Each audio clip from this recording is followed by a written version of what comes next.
Renungan pagi pulang ke rumah oleh Ellen G. White, 18 Oktober 2020. Mari kita berdoa. Bapa kami yang di sorga, Allah pencipta langit dan bumi, laut dan segala isinya, Allah yang maha besar, maha kuasa, sumber segalanya, yang kami sembah selalu melalui anak-Mu yang tunggal, Yesus Kristus. Terpujilah Yesus, anak Allah yang maha tinggi, anak domba yang menghapus dosa dunia ini. Pada pagi hari ini kami bersyukur boleh bangun dan berbakti, dan sebagaimana membaca nasihat firman-Mu, kiranya pekabaran ini mengubahkan hidup kami, agar kami masing-masing datang kepada Yesus, mengaku dosa, dan sungguh-sungguh bertobat. Beserta kami sepanjang perbaktian ini kehendak-Mu yang jadi, ampun kami akan dosa dan salah, karena kami berdoa hanya melalui anak Allah yang tunggal, Yesus Kristus, yang adalah Tuhan dan Juru Selamat kami. Amin. Renungan hari ini akan dibacakan oleh Saudari Carla Tikonwu. Silakan Saudari Carla. Terima kasih. Renungan hari ini berjudul Buku-buku catatan di surga. Ayat inti terdapat dalam Daniel 7 ayat 10. Duduklah majelis pengadilan dan dibukalah kitab-kitab. Dalam upacara bait suci di dunia ini, hanya mereka yang datang ke hadirat Allah dengan pengakuan dosa dan pertobatan, dan yang dosa-dosanya melalui darah korban dipindahkan ke tempat kudus yang mendapat bagian dalam upacara pendamaian pada hari itu. Jadi pada hari besar pendamaian yang terakhir dan pada pengadilan pemeriksaan, kasus yang akan dipertimbangkan hanyalah mereka yang mengaku umat Allah. Pengadilan orang-orang jahat adalah pekerjaan terpisah dan tersendiri dan akan terjadi pada waktu kemudian. Karena sekarang telah tiba saatnya penghakiman dimulai dan pada rumah Allah sendiri yang pertama-tama dilakukan. Dan jika penghakiman itu dimulai pada kita, bagaimanakah kesudahannya dengan mereka yang tidak percaya pada Injil Allah? 1 Petrus 4 ayat 17. Buku-buku catatan di surga, di mana nama-nama dan perbuatan-perbuatan manusia dicatat, akan menentukan keputusan pengadilan itu. Nabi Daniel berkata, "Lalu duduklah majelis pengadilan dan dibukalah kitab-kitab." Pewahyu menjelaskan pemandangan yang sama, menambahkan, dan dibuka juga sebuah kitab lain, yaitu kitab kehidupan. Dan orang-orang mati dihakimi menurut perbuatan mereka berdasarkan apa yang tertulis di dalam kitab-kitab itu. Wahyu 20 ayat 12. Kitab kehidupan berisi nama-nama semua orang yang sudah pernah memasuki pelayanan Allah. Yesus menyuruh murid-muridnya, "Bersukacitalah karena namamu ada terdaftar di surga." Lukas 10 ayat 20. Rasul Paulus berbicara mengenai teman sekerjanya yang setia, yang nama-namanya tercantum dalam kitab kehidupan. Filipi 4 ayat 3. Daniel memandang kepada suatu waktu kesesakan besar, seperti yang belum pernah terjadi, menyatakan bahwa umat Allah akan diluputkan, yakni barang siapa yang didapati namanya tertulis dalam kitab itu. Daniel 12 ayat 1. Dan pewahyu mengatakan bahwa mereka yang tertulis namanya di dalam kitab kehidupan anak domba itu saja yang boleh memasuki kota Allah. Wahyu 21 ayat 27. Sebuah kitab peringatan ditulis di hadapan Allah, dalam mana dicatat perbuatan-perbuatan baik mereka yang takut akan Tuhan dan bagi orang-orang yang menghormati namanya. Maleakhi 3 ayat 16. Kata-kata iman mereka, perbuatan-perbuatan kasih mereka dicatat di surga. Nehemia merujuk ke sini pada waktu ia berkata, "Ya Allahku, ingatlah kepadaku dan janganlah hapuskan perbuatan baik yang telah kulakukan terhadap rumah Allahku." Nehemia 13 ayat 14. Di dalam kitab peringatan Allah, setiap perbuatan kebenaran diabadikan. Di dalamnya dituliskan setiap pencobaan yang dilawan dan ditahan, setiap kejahatan yang dikalahkan, setiap perkataan lemah lembut yang diucapkan. Semuanya dituliskan dan dengan setia menurut waktunya. Dan setiap tindakan pengorbanan, setiap penderitaan dan kesedihan yang ditanggung demi Kristus, semuanya dicatat. Alfa dan Omega jilid 8 halaman 502 dan 503. Terima kasih atas penata layanan Saudari Carla. Tuhan Yesus memberkati. Selamat pagi, saudaraku dalam Tuhan. Di surga ada 3 buah buku catatan. Pertama, kita baca dalam Christ in His Sanctuary, halaman 173, paragraf 2, yang berbunyi, buku-buku catatan di sorga, di mana nama-nama dan perbuatan-perbuatan manusia dicatat, akan menentukan keputusan pengadilan itu. Nabi Daniel berkata, lalu duduklah majelis pengadilan dan dibukalah kitab-kitab. Pewahyu menjelaskan pemandangan yang sama, menambahkan, dan dibuka juga sebuah kitab lain, yaitu kitab kehidupan. Dan orang-orang mati dihakimi menurut perbuatan mereka berdasarkan apa yang tertulis dalam kitab-kitab itu. Wahyu 20 ayat 12. Salah satu kitab-kitab yang dibuka adalah kitab kehidupan. Dalam penjelasan selanjutnya, Nyonya White menyatakan tentang buku kehidupan ini.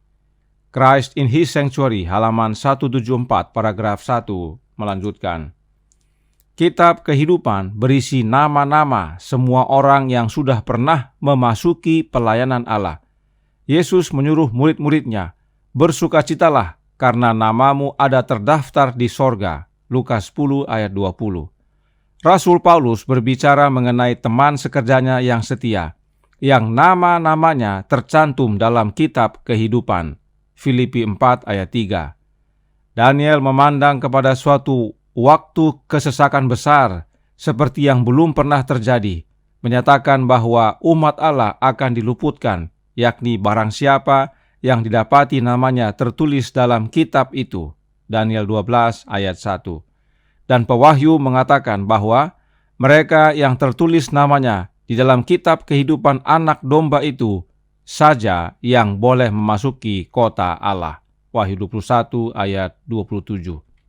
Memiliki nama tercatat dalam buku kehidupan adalah sangat penting, sebab itulah dasar untuk kita boleh memasuki kota Allah dan menerima kehidupan kekal. Pertanyaannya, bagaimana memastikan nama kita tercantum dalam kitab kehidupan? Christ in His Sanctuary, halaman 178, paragraf 1, melanjutkan. Perhatian yang paling dalam yang dinyatakan di antara manusia mengenai keputusan-keputusan pengadilan duniawi hanya menggambarkan sangat sedikit perhatian yang ditunjukkan di pengadilan surgawi.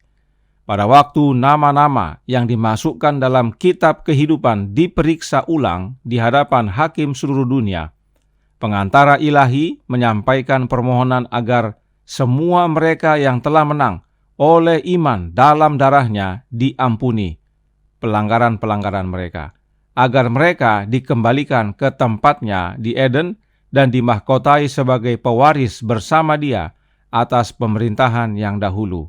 Mika 4 ayat 8. Setan dalam usahanya menipu dan menggoda manusia, umat Tuhan, telah berpikir untuk menggagalkan rencana ilahi dalam penciptaan manusia.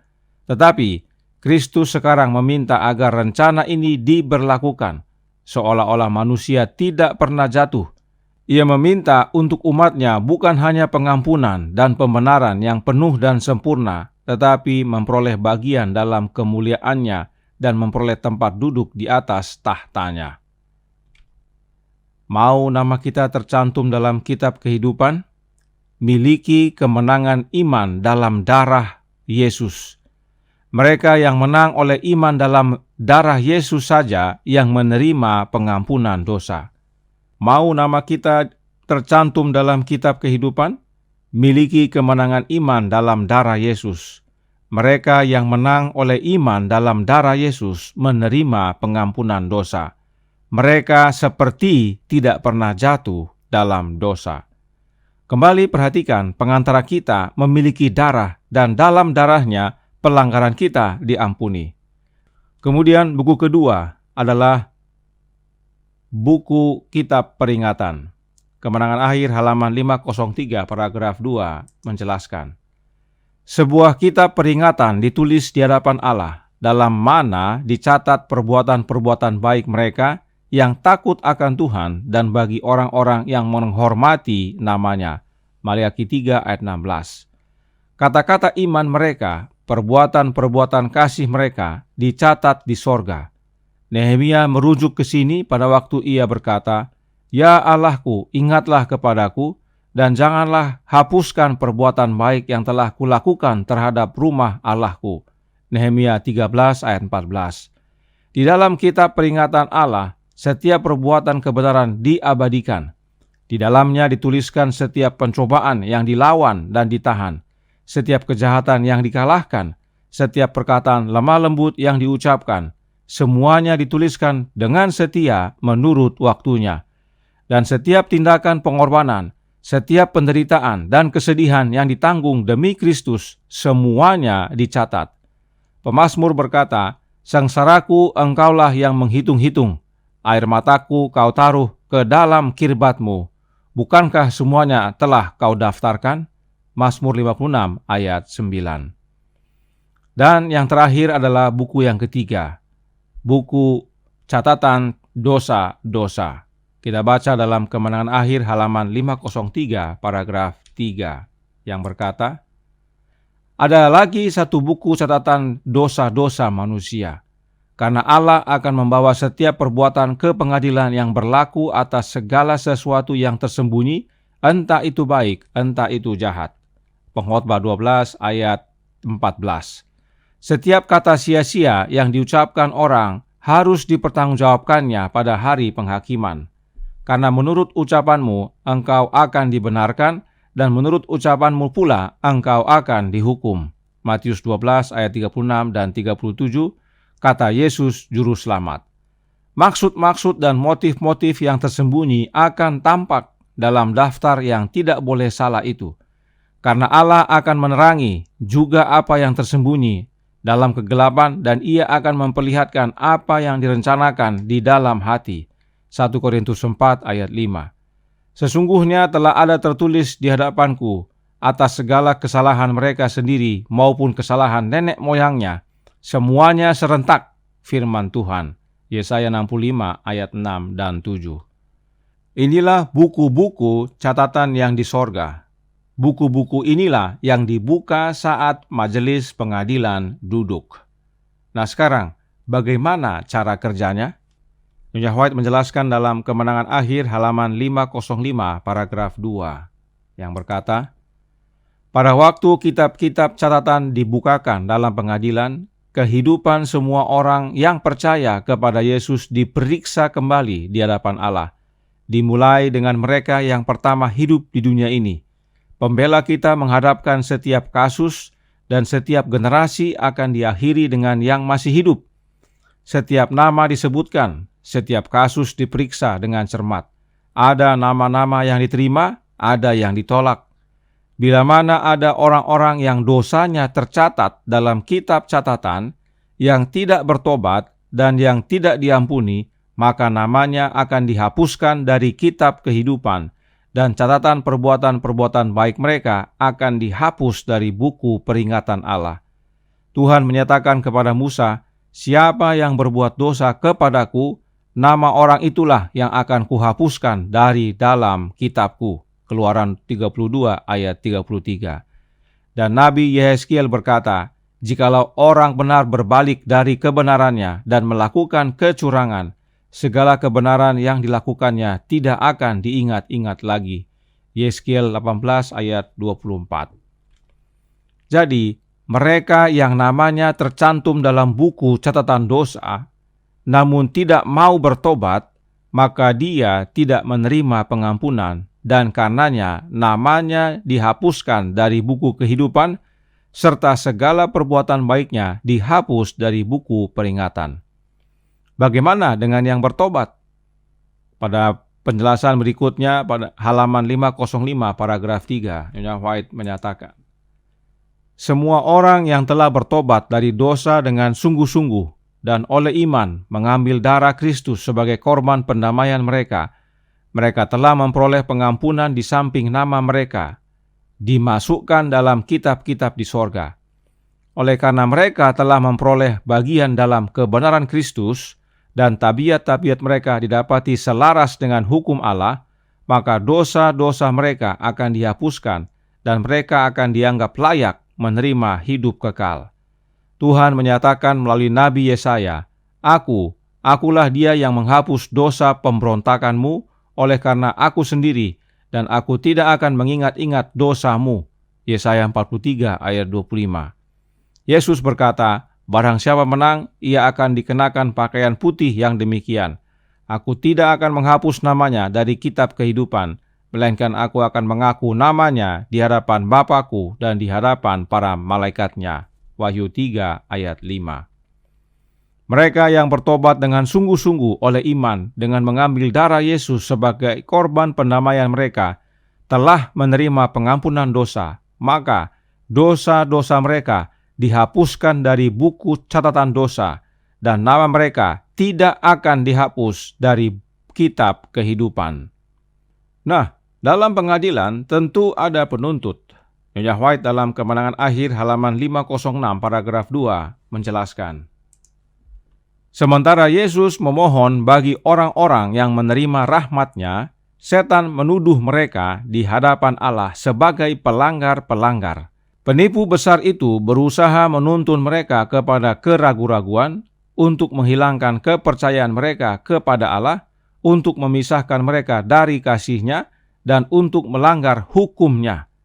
Sekarang ia menunjuk kepada catatan kehidupan mereka, kepada cacat tabiat mereka, ketidakserupaannya dengan Kristus yang telah mempermalukan penebus mereka, kepada semua dosa-dosa yang telah digodakannya agar dibuat, dan oleh sebab semua ini, ia mengatakan bahwa orang-orang itu adalah rakyat-Nya, pengikut-pengikut-Nya.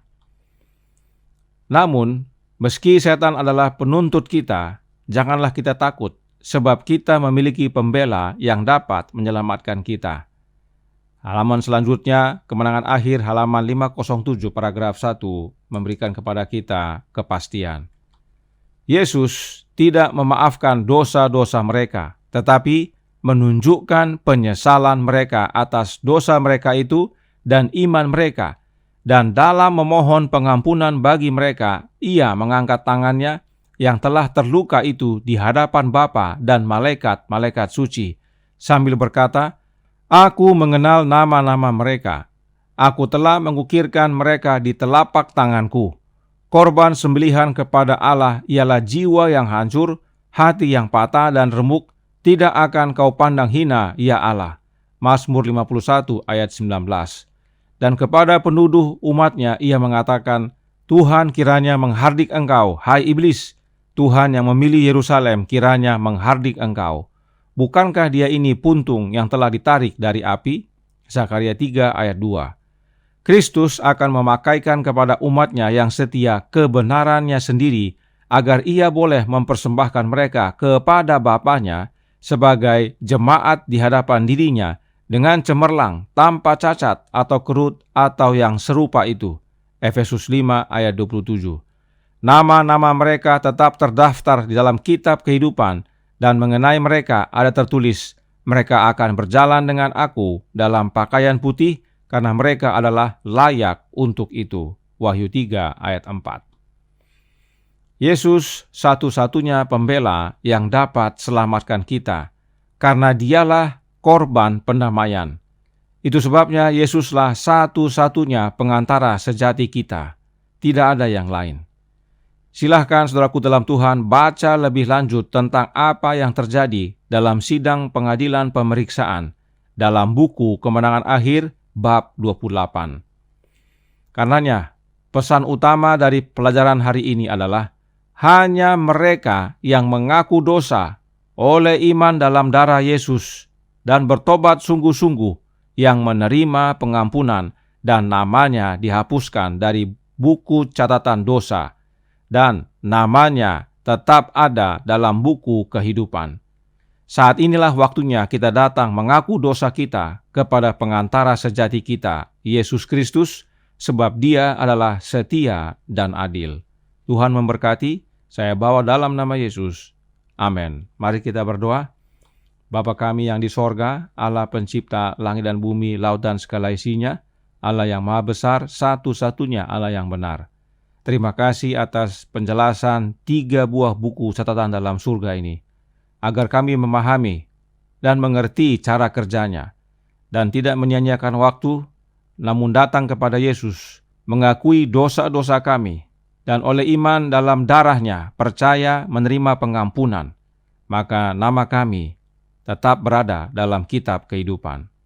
Tolong kami ya Bapa, beserta kami ya Yesus sepanjang hari ini kehendak-Mu yang jadi, ampun kami akan dosa dan salah, karena kami berdoa dalam nama Anak Allah yang tunggal, Yesus Kristus yang adalah Tuhan dan Juru Selamat kami. Amin.